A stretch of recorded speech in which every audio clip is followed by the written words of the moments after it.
am Rhian, and this is my story. Fe enw I yw Rhian, a dyma'n stori I. I became a carer for Mum 12 years ago when she was diagnosed with early onset Alzheimer's.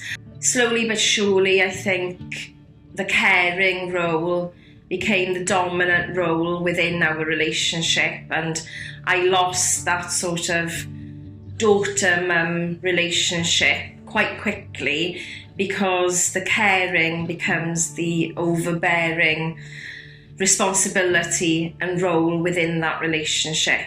And that for me was probably the hardest part of the role, was to lose that daughter connection really with Mum. It was never recognised at the GP surgery that I was a carer, which is why I firmly believe that the Investors in Carers scheme is now so worthwhile to carers today. And I would encourage anyone wholeheartedly to register as a carer.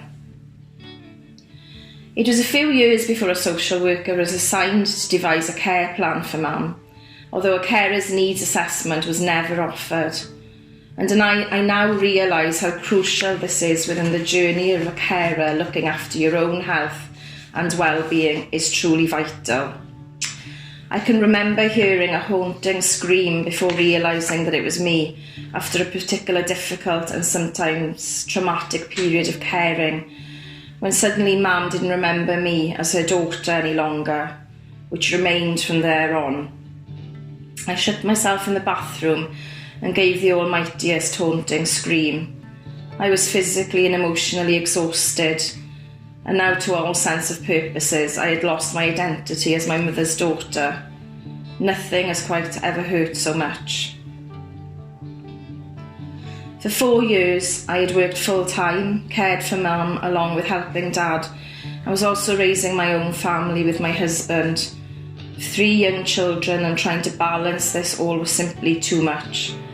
I concluded that the only way forward was to resign from my position and become a full-time carer so that I had more time to focus on loved ones.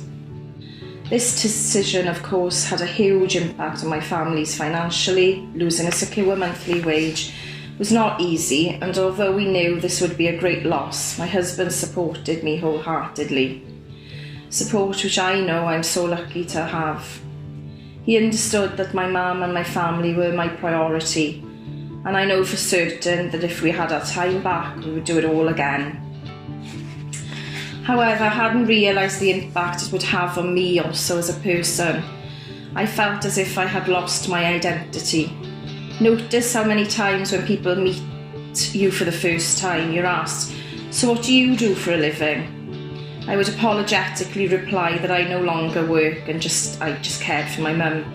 Slowly but surely over the years, friends and family disappear from my mother's, father's and my life. Old lifelong friends of the family stopped asking after her or even mentioning her if you happened to bump into them.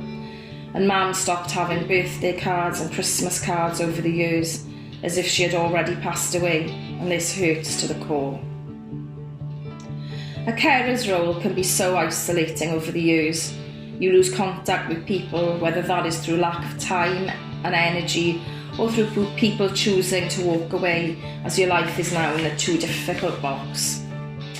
Of course, the friends who do stick around are true saviours, who reassure you and express the value of your role, who listen and let you cry. I will always be forever grateful to those few who probably have no idea how they kept and still do keep me going.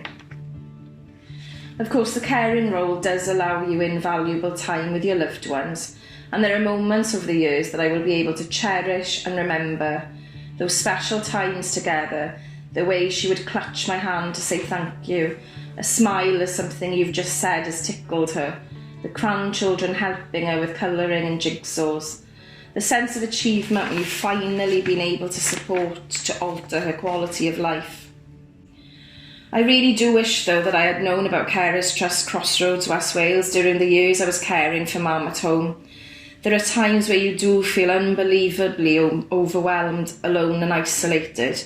And now working with the organisation as an outreach worker for carers, a position I value so highly, I would really have felt like someone understanding, putting that arm of comfort around me at the most vulnerable periods of my life. I am Rhian, and this is my story. Fe enw I yw Rhian, a dyma'n stori i.